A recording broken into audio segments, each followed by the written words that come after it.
जय श्री कृष्णा दोस्तों, मेरे यूट्यूब चैनल में आप सबका स्वागत है। दोस्तों, आज का विषय है वो वास्तु से संबंधित है। हम किस तरीके से हमारे घर में रहते हैं, किस तरीके से हमारे घर को रखते हैं, उसके ऊपर आज का वीडियो है। तो किस तरीके से हम वास्तु दोष बना देते हैं हमारे घर में, उसके ऊपर हम चर्चा करेंगे। घर के अंदर जब हम जूते चप्पल लेके आते हैं तो वास्तु दोष का निर्माण हो जाता है। भाई, हम बाहर से आए जूते चप्पल पहनकर, वो ही हमारे पूरे घर में हम घूमते हैं तो वास्तु दोष का निर्माण हो जाता है। हमारी जो भी लेटरिन टॉयलेट की चप्पलें, यदि हम उनको भी लेकर घर में घूमते हैं तो भी वो सही नहीं है, वास्तु दोष का निर्माण होता है। तो लेटरिन टॉयलेट की चप्पलें जो हैं उनको आप अलग से रखिए, अलग से लेटरिन टॉयलेट के लिए उन चप्पलों को यूज कीजिए, उनको बाहर ना लाएं। और जो भी जूते चप्पल हैं उनका एक शूज रैक होता है, उसको वेस्ट डायरेक्शन में या साउथ वेस्ट डायरेक्शन में बनाएं, वहीं रखें, घर के अंदर ना ले जाएं। दूसरा जो है मुख्य जो कारण है आपकी दुर्गति का, या लक्ष्मी आपके घर से चली जाती है या रोगों पे खर्च होती है, वो दूसरा कारण है बाथरूम के अंदर लोग पेशाब करते हैं। आपके घर में भी आपने देखा होगा कि लोग अधिकतर क्या होता है, बाथरूम स्नान हमारा पवित्र काम होता है, उसके अंदर लोग पेशाब करते हैं, तो वो भी दोषपूर्ण स्थिति में आता है। फिर है तीसरा, छत का साफ नहीं रहना। आपकी जो छत है वो अगर गंदी है, उस पर फालतू का सामान पड़ा हुआ है, लोहा लंगड़ा पड़ा हुआ है, पानी इकट्ठा हो रहा है, मतलब कुल मिला के छत सही नहीं है, तो भी वो वास्तु दोष का निर्माण हो जाता है।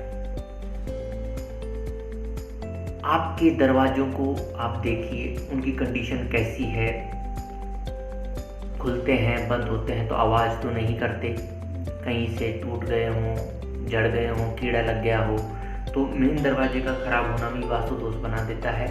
कभी कभी क्या होता है कि हम पैर से दरवाजों को, ठोकर से दरवाजों को खोलते हैं, तो वो भी बहुत बढ़िया वास्तु दोष बनता है। इसके बाद आता है हमारा रसोई घर, जहाँ हम खाना पकाते हैं। अग्नि पवित्र, अग्नि हर चीज़ को पवित्र करती है, तो वहाँ भी यदि हम गंदगी रखते हैं, मतलब सफाई की, और वहीं हम डस्टबिन वगैरह रखें, तो भी वो भी गलत है। दूसरा, जब हम सफाई नहीं करते तो जहाँ पे हम बर्तन धोते हैं तो उस पाइप में आटा, सब्जी, पानी फंस जाता है, स्मेल मारती है, बदबू आती है, तो वो भी वास्तु दोष का सबसे बड़ा कारण होता है। तो जो भी है, समय पर रहते हुए उस पाइप की सफाई करें और रसोई को एकदम साफ रखें, वहाँ से खुशबू आना चाहिए, वहाँ डस्टबिन ना रखें। दूसरा, कुछ लोग बर्तनों को खाने के बाद में रात्रि में गंदा ही छोड़ देते हैं, तो गंदा बर्तनों को ना छोड़ें, सफाई कर कर रखें, इससे आपको शुभ फल प्राप्त होंगे। फिर है हमारी जो अलमारी होती है, लोहे की अलमारी है, तो उसको भी हम ऐसे ही रख देते हैं, किसी भी कोने में रख देते हैं, किसी भी दिशा में रख देते हैं, वो भी वास्तु दोष का निर्माण करती है, तो आप इस चीज़ का ध्यान रखें।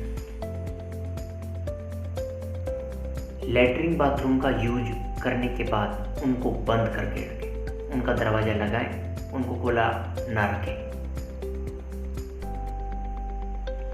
लैट्रिन बाथरूम ऐसी जगह है जहाँ पर मान लीजिए कोई तंत्र मंत्र कर करवाता है, नेगेटिव चीज़ का अगर उपयोग करता है, तो नेगेटिव चीज़ जो है वो सबसे ज़्यादा लैट्रिन बाथरूम में जाकर छुपती है, तो इनको साफ रखें, मकड़ी के जाले ना लगने दें इन चीज़ों के अंदर। और वास्तु दोष का कारण बनता है वो है आपकी पावर सप्लाई, आप देखिए आपकी पावर सप्लाई कहाँ पर है। और मान लीजिए आपका इलेक्ट्रिक से संबंधित, बिजली से संबंधित काम बार बार ख़राब हो रहा है, सॉकेट ख़राब हो रहे हैं या ख़राब हैं, तो उनको आप चेंज कीजिए, उनको सही कीजिए और बिजली का जो सर्किट है वो सही दिशा में लगाइए। वो भी वास्तु दोष का निर्माण करता है। फिर क्या करते हैं हम, गलत दिशा में बैठकर क्या तो भोजन बनाते हैं या फिर हम गलत दिशा में बैठकर खाना खाते हैं, वो भी वास्तु दोष का निर्माण करता है। नेक्स्ट, हम जिस बिस्तर पर सोते हैं अगर वो सही नहीं है, व्यवस्थित नहीं है, हम उठने के बाद में हमारा बिस्तर खराब ही है, तो वो भी वास्तु दोष का निर्माण करता है। तो बिस्तर को अनादर ना करें, सम्मान करें, उनकी तय करके रखें, व्यवस्था करके रखें। फिर है घर के बाहर की हमारी जो सफाई है, हम हरिजन या जो सफाई कर्मचारी है उसके इंतजार में रहते हैं, सफाई नहीं करते, तो घर का हमारा घर है तो घर के बाहर सफाई कर रखें। फिर क्या करते हैं, पितरों की, हमारे जो पूर्वज है उनकी और देवताओं की तस्वीर हम एक साथ रखते हैं, तो वो भी गलत है। पितरों की तस्वीर दक्षिण दिशा में लगाएं और देवी देवताओं की तस्वीर पूर्व या उत्तर दिशा में लगाएं। और दूसरा ये है कि जब हम मंदिर बनाते हैं तो बहुत ज़्यादा देवी देवताओं की तस्वीर रखना, मूर्ति रखना भी गलत है। 2 ज़्यादा से ज़्यादा 3 की आप मूर्ति रखें। मंदिर को व्यवस्थित रखें और सही तरीके से रखें। किसी भी एक भगवान की भी आप रखेंगे तो भी आपको अच्छा रिजल्ट ही मिलेगा।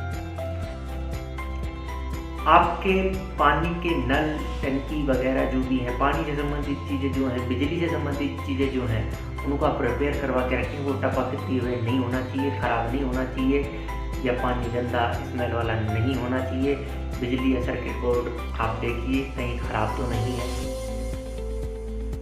तो उन चीज़ों को आप रिपेयर करवाइए, नहीं तो ये भी वास्तु दोष का कारण बन जाते हैं।